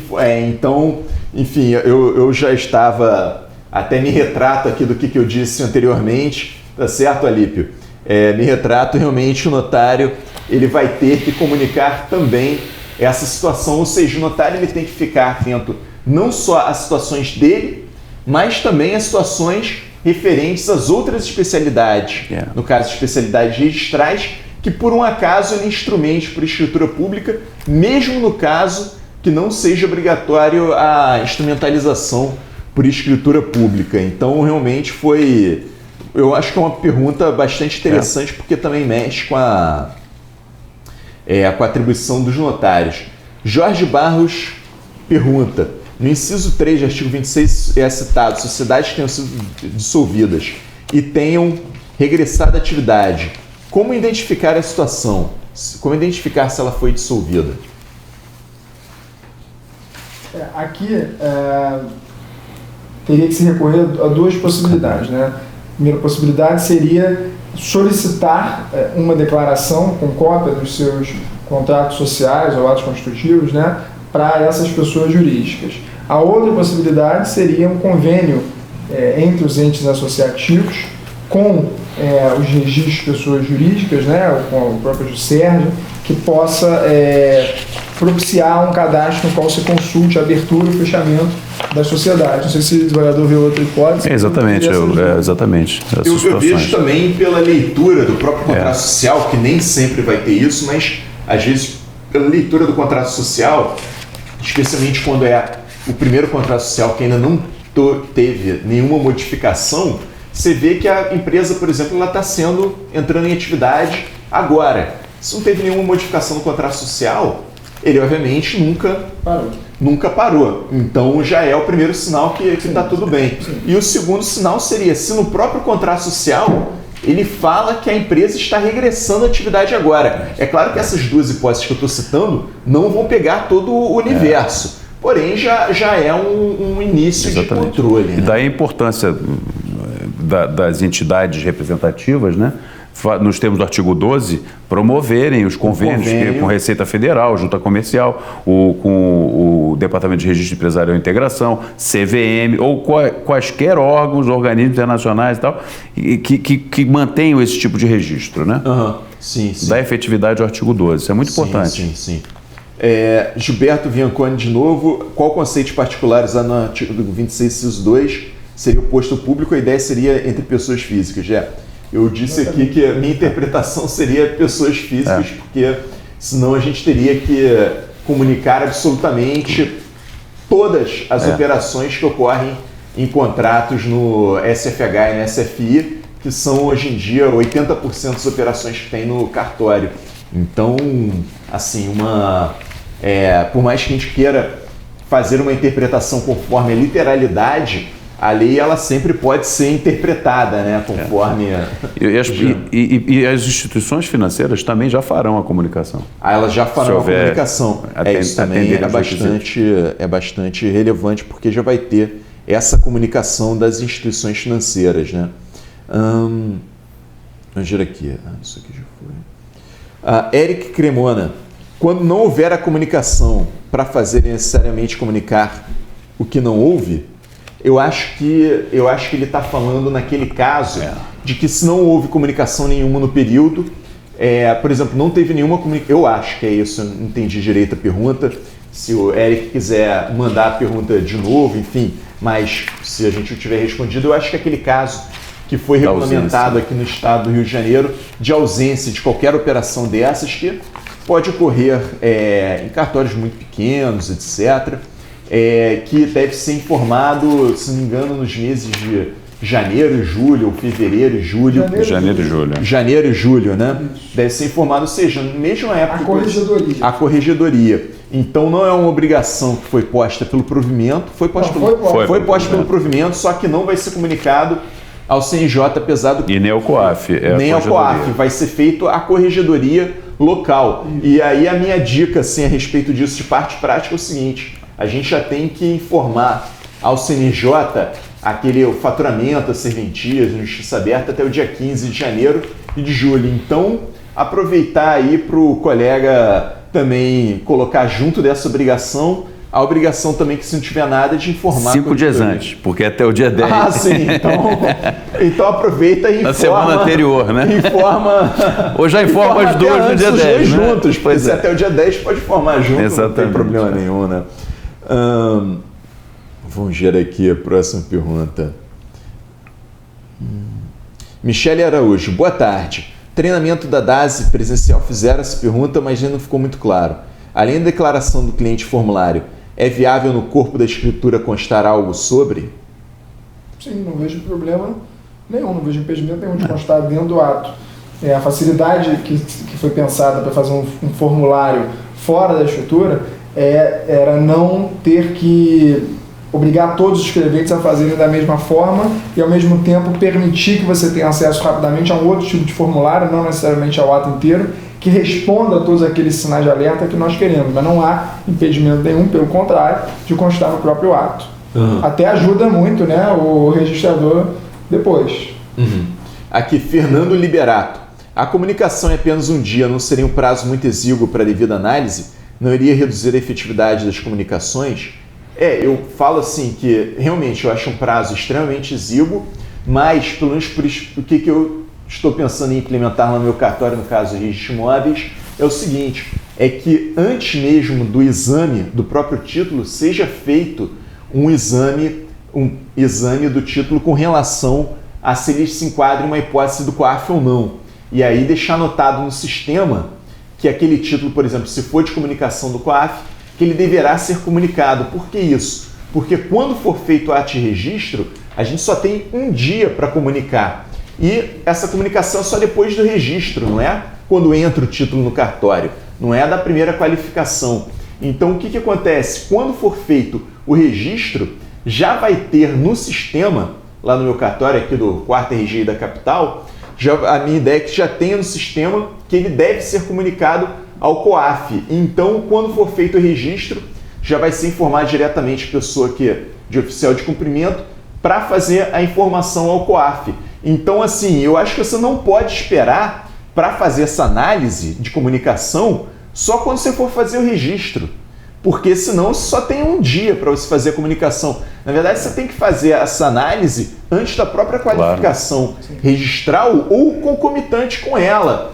Porque senão, realmente, o prazo, como o Fernando Liberato aqui muito bem colocou, é extremamente exíguo. E para os notários é pior ainda, né, digamos assim, né? Porque no dia seguinte à prática do ato, né, é bom se preparar durante as minutas, a negociação, então tudo já ir você está avaliando, analisando. Na verdade, previamente ao ato, independente da especialidade notarial registral, já deve a pessoa se preparar para ver se aquele ato ele é passível, por exemplo, de comunicação ou não. Quer dizer, notário, acredito que na minuta ele já deve estar fazendo, se for um cartório de protesto, se você vê que foi indicado um título para protesto com valor, por exemplo, superior a R$1 milhão, você já fazer uma análise se ele é um título do sistema financeiro ou não e quando, daquele pagamento do protesto, enfim. Aí você fazer a comunicação. Então, eu acho que as especialidades todas têm que tentar fazer uma análise prévia à própria feitura do ato, porque se for deixar para fazer o ato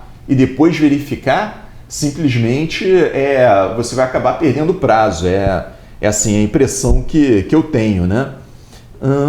Vamos aqui. Daniel Barros. Concordo que a DOI, sendo ampliada e melhorada, cumpriria essa exigência de transmissão de maneira bem mais fácil do que se fossem criados novos procedimentos para tal transmissão. Eu concordo contigo, Daniel. Acho que nos critérios objetivos, a DOI ela poderia ser usada como um dado estruturado para ser comunicado. Porém, ela não vai resolver todas as situações. Infelizmente, seria bom se resolvesse isso de forma automatizada, mas a DOI, infelizmente, não vai resolver todas as situações, porque tem uma análise subjetiva também, né? É verdade. E me parece que essa... Não se usou a DOI pela falta de estrutura, até de pessoal mesmo, no âmbito do COAF, enfim, dos órgãos que controlam essa questão do lavagem de dinheiro. Já discutíamos isso desde 2017, fizemos um seminário com a Noreg, aqui do Rio de Janeiro, no Índice Sorbá, com participação do presidente do COAF, de membros do CNJ, e realmente essa ideia da DOI foi sempre aventada, mas eu acho que ela não aconteceu por conta disso também.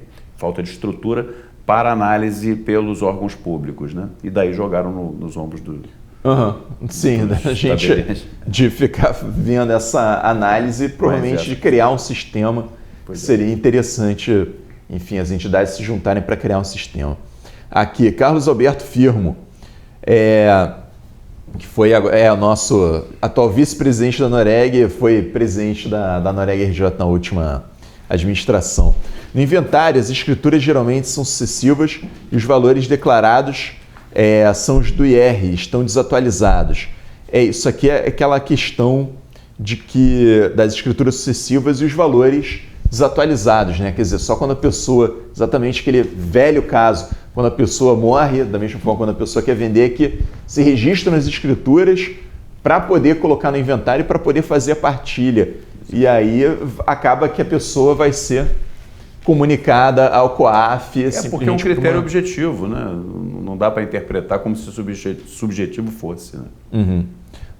Gustavo Bandeira, esse prazo de comunicação de 24 horas se conta a partir da distribuição do ato ou da data consignada no ato? Em tese, data da feitura do ato, né? Exatamente, da data da feitura do ato, da elaboração do ato. Né? O texto, na prática do ato. É o texto da parte final do artigo 15. No dia útil seguinte, a prática do ato. Sim, sim. Porque, por exemplo, escritura, muitas vezes, você tem uma data do ato e realmente a distribuição do ato é entregue para os cartórios distribuidores para informar da prática de ato, às vezes alguns dias depois. Você acaba a minuta. Então, tem que ser feito na minuta essa análise. E se as partes acabarem não assinando a escritura, ou então, no caso dos registros imóveis, se você colocar alguma exigência lá e a parte acabar não fazendo o registro, enfim, você fez a análise, não deu registro, a minuta acabou não gerando uma escritura, mas enfim, você já fez a análise e não Mas eu acho que a comunicação tem que ser com a assinatura do ato. Ali que deflagra o prazo, na minha interpretação, né? Sim. Não, entendo isso também. E por isso que eu estou falando que tem que ser feito na minuta, então, essa análise prévia, claro, tem que ser uma análise prévia, não dá para a gente esperar o ato ele ser perfectibilizado. Então, assim, mesmo que você faça uma minuta, as partes desistam de fazer o negócio, dê uma entrada para registro, um título, ainda durante a análise a parte simplesmente desista do registro, pegue o dinheiro de volta do depósito, enfim, eu entendo que a análise tem que ser prévia, mesmo nesses casos, porque você não sabe se vai ser perfectibilizado o ato ou não. Por isso a necessidade de um sistema de compliance que toda essa análise seja feita previamente por um grupo de funcionários especialmente treinados para isso. Né? Porque presumo que nem todos os oficiais, né, têm os atos nas suas mãos diariamente, né, para conferência, evidente. Né? Aqui, Lupulix, acredito que o melhoramento da estrutura DOI resolveria isso. Bastariam mais 3 ou 4 campos do seu formulário. De novo, a ideia de se usar a DOI, enfim, de se usar um sistema estruturado para melhorar grande parte das comunicações, especialmente aquelas que são objetivas. Essas comunicações sucessivas, como é um objetivo e por dados estruturados dá para se retirar do sistema, poderia já ser feito. Eu acho que é interessante. Consolidação normativa do Rio não prevê o pagamento protesto espécie, mas apenas em boleto ou cheque administrativo. Muito bem lembrado aqui. Caio Reis. Então remanesceria alguma comunicação prevista. Realmente, no protesto no Rio de Janeiro, não é pago títulos em espécie. Você faz um boleto e a pessoa vai até o banco para fazer o pagamento desse boleto. Então, na realidade, no Rio de Janeiro, diferente de outros estados que você pode fazer o pagamento em espécie, no Rio de Janeiro, provavelmente por causa da questão da violência, o cartório de protesto ele dá um boleto para a pessoa pagar no banco. Muito bem lembrado isso. No nosso curso eu levo até tem um estudo de caso específico de protesto que eu levo ao curso e de fato, o controle que é feito para a comunicação desse tipo de atividade é pela instituição financeira, exatamente que é quem tem a informação por causa do boleto, se o boleto foi pago em espécie. Sim, perfeito. No caso do cartório de protesto e títulos, existe então a obrigação, como foi pago por boleto, naquele caso os títulos acima de R$1 milhão. Então, de qualquer forma, você tem algumas obrigações do cartório de protesto, mesmo desconsiderando então essa hipótese de pagamento via espécie, que não existe no estado do Rio de Janeiro especificamente. Lembrando que o provimento ele é nacional, em outros estados, a maioria inclusive, existe pagamento em espécie no protesto diretamente no tabelionato de protesto. Enfim, então aqui terminamos com as perguntas que eu recebi as perguntas até agora, né? Fizemos bastante perguntas, agradeço a presença de ambos, agradeço mais uma vez a presença de ambos, eu acho que foi especialmente produtiva esse nosso Café Noreg, com bastante interesse de todos aqui. Mais uma vez eu peço a quem não curtiu o vídeo ou a página da Noreg para curtir o vídeo, para colocar na sinetinha que você se inscreve e recebe informações no seu celular a respeito dos novos vídeos. Se você pegou agora no final e quer rever esse vídeo especialmente interessante, clicar na sinetinha que tem aqui do lado, porque clicando na sinetinha você vai receber esse vídeo assim que for editado e for colocado no YouTube para você rever quantas vezes você quiser. Enfim, então agradeço a sua atenção, agradeço a ambos pela presença e, mais uma vez, informo do curso que vai ter nos dias 3 e 4 de fevereiro. Eu vou dar também o número do WhatsApp da DASE Treinamento e por ali podem se obter informações sobre o programa de treinamento. 21 é o código, 21 98035 0160 98035 0160. Pelo WhatsApp vai receber as informações todas sobre todo o programa que está elaborado, do curso, o programa completo, enfim, todo tipo de orientação que possa ser dada. Perfeito. E o site da inscrição é? O DASE, que é DASE, dasecursos.com.br. Perfeito. Então temos aí o WhatsApp. Lembrando que o treinamento é dia 3 e 4 de fevereiro, aqui no centro da cidade do Rio de Janeiro, quer dizer, um local de bastante fácil acesso, acredito que para todos. Curso extremamente relevante. Foi um sucesso o curso que já foi feito agora essa semana e tenho certeza que o próximo curso será um sucesso também. Enfim, então com isso agradeço a atenção de todos, desejo a todos um ótimo dia, fica aqui um abraço e mais uma vez um agradecimento, um bom dia para vocês e até o curso dia 3 e 4 de fevereiro. Obrigado. Até lá.